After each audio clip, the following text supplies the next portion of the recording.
Hello, ladies and gentlemen. Today we are going to be taking a look at key features of graphs and describing some of those key features that we've already talked about a little bit, but using some new notation. And the graphs we're looking at are a little bit more complicated than some of the ones that you've seen in Algebra 1. So for today, we're going to make our foldable actually using this video. And then for this, you're going to need your notes because we're going to glue this foldable in and read an example there.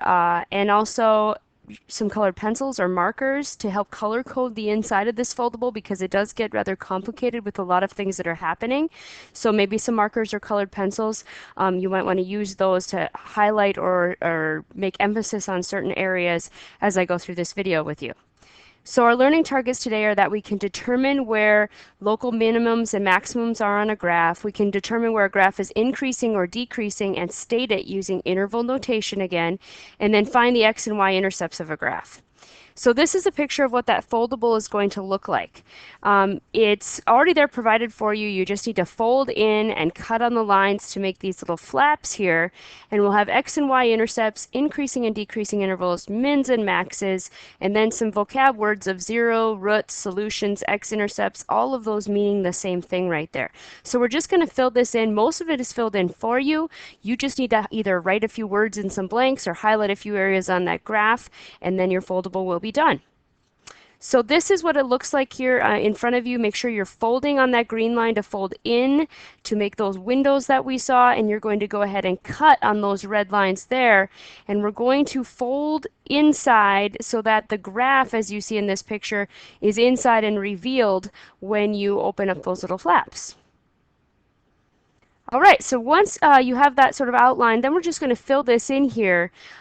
Each and every one of these is a specific or special part of a graph. So the first one I need you to write down is the blank is the point where the graph crosses the x-axis. That would be x-intercept. The x-intercept is the point where the graph or where a graph crosses the x-axis. And on this graph, notice that I've used purple there to write in x-intercept in the blank, and also color coding on my picture here. The x-intercepts would be -3, 0, 1, 0, and 5, 0. All of those are x-intercepts because that's where this crazy roller coaster graph crosses the x-axis.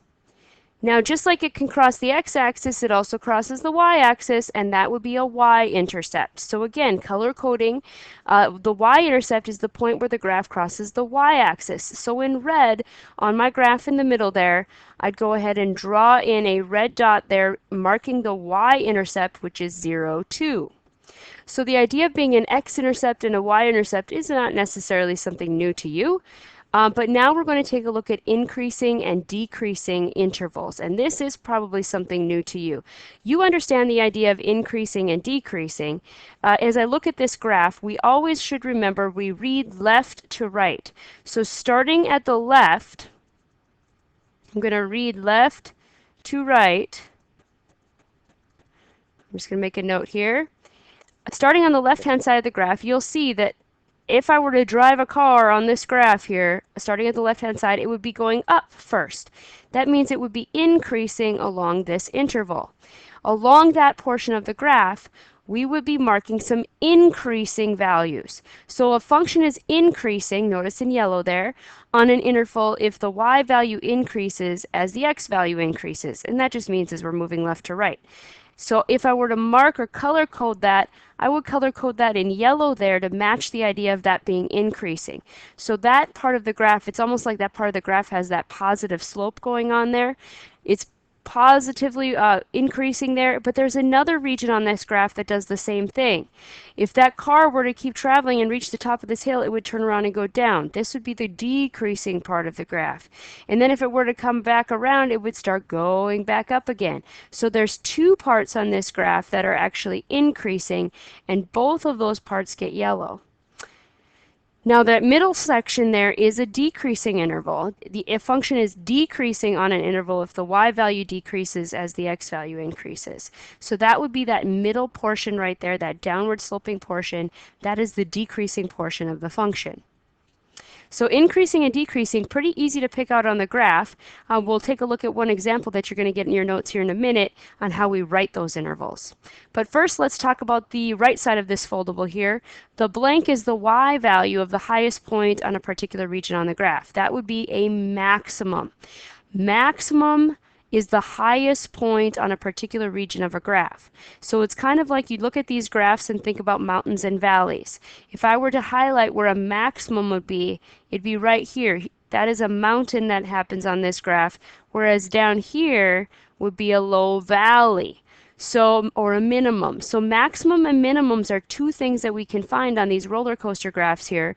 The maximum there is that green point at the top, -1, 4, and the minimum is marked by the lowest point on that graph in sort of a pink here, 3, -4. So the maximum and minimum values they're found on that wave or that roller coaster portion of the graph. And the last part we need to write down are some new vocabulary words or some things you're going to see. Zeros, roots, solutions, and x-intercepts are all the same thing. Zeros, roots, solutions, x-intercepts are all names that describe the x value whose corresponding y value is 0. So that's something that we're going to see later on this year a lot when we talk more about polynomial functions and quadratic functions. But for right now, just know that all of those words mean the same thing, and we're just going to get that in our notes now as a reference for later.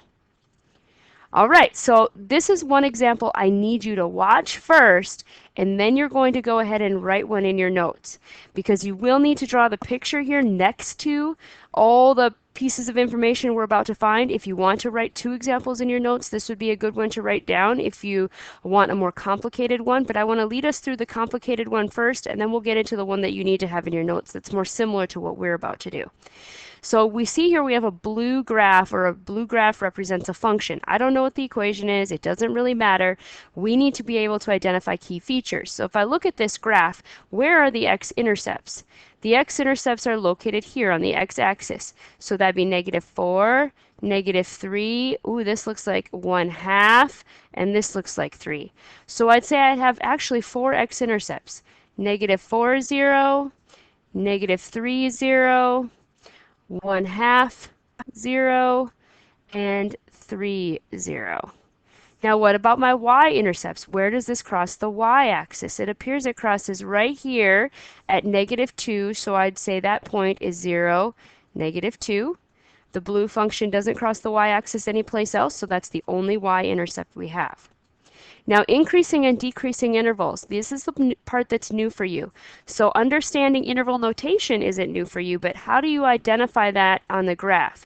Well, if I was going to drive my car, starting on the left-hand side of the graph here, notice that my car would be driving uphill here. So this would be an increasing portion of the graph. It would increase, increase, increase, increase, increase until right here. So right there is where it stops increasing. That's -3.5 approximately. So I would talk about the increasing and decreasing intervals in terms of the x values. So it's not about how high does it go or how low does it go. It's what x values correspond to that interval.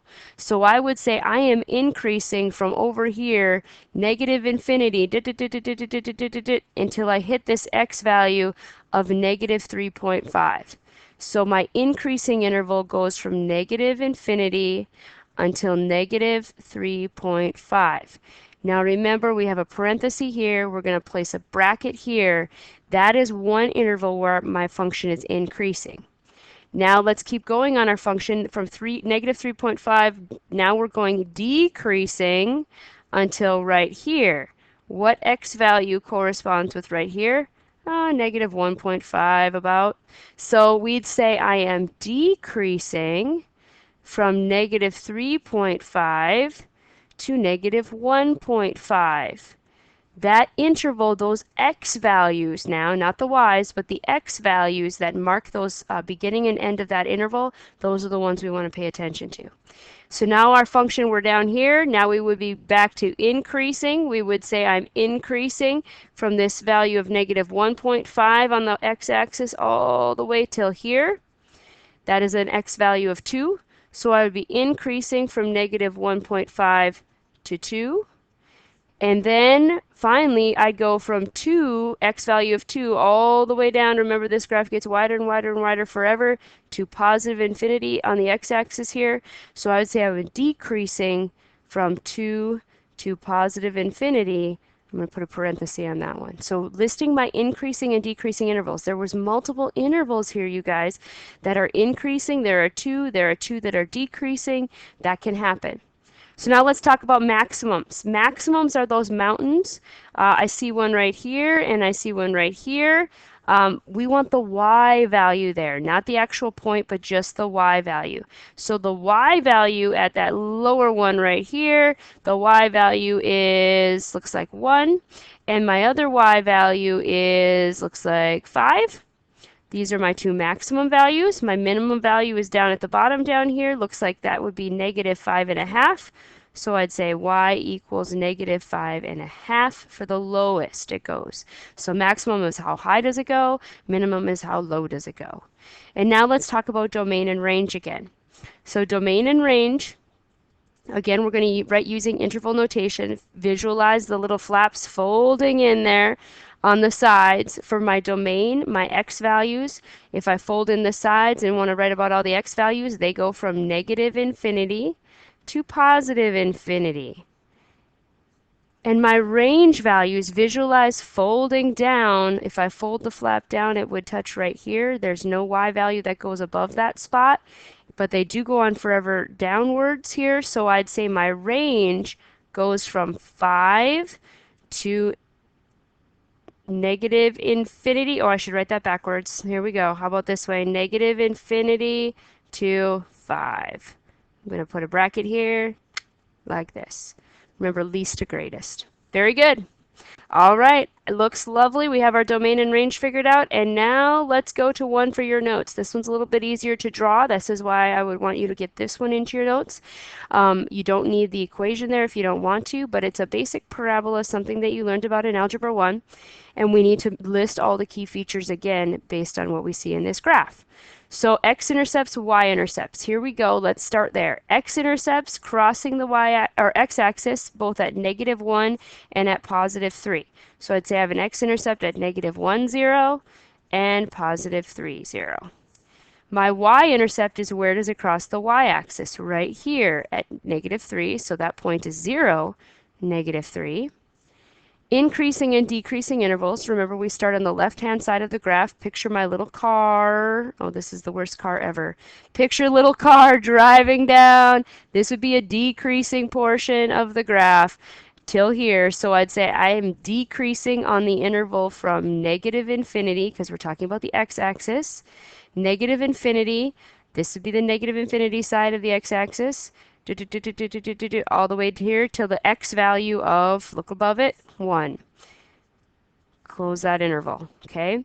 Then at 1, I would start increasing on this side, and again, positive infinities on this side of the x-axis over here. So I'd be, oh, sorry, I'm decreasing. Backwards, negative infinity to 1. And then increasing now from 1 to positive infinity. Wrote it in the wrong spot. Okay. And then maximum minimums. Maximum minimums. So the maximum value, I don't actually have one here. There isn't a mountain peak here, so I'm not going to write one. My minimum value is at -4, looks like on the y-axis. How low does it go? Y equals -4. There is no maximum, not applicable, not going to have an answer there. Now, domain and range, if you were to fold in the side flaps, your domain would go from negative infinity to positive infinity. And your range, if you fold up and fold down like we were visualizing before, your range, the lowest value is -4, and then it goes up to all the positive infinity values. So I would say I'm going from -4 to positive infinity. So domain and range, increasing and decreasing intervals. This is our key idea here is we identify key features. So being able to pick out these things on a graph is really important. So I want to thank you today for taking good notes, making a great foldable, and then getting this one into your notes. You can go ahead and glue that foldable on the back side there into your notebook so it stays stationary near wherever you wrote this graph, and then this will help guide you on your assignment. Thank you very much.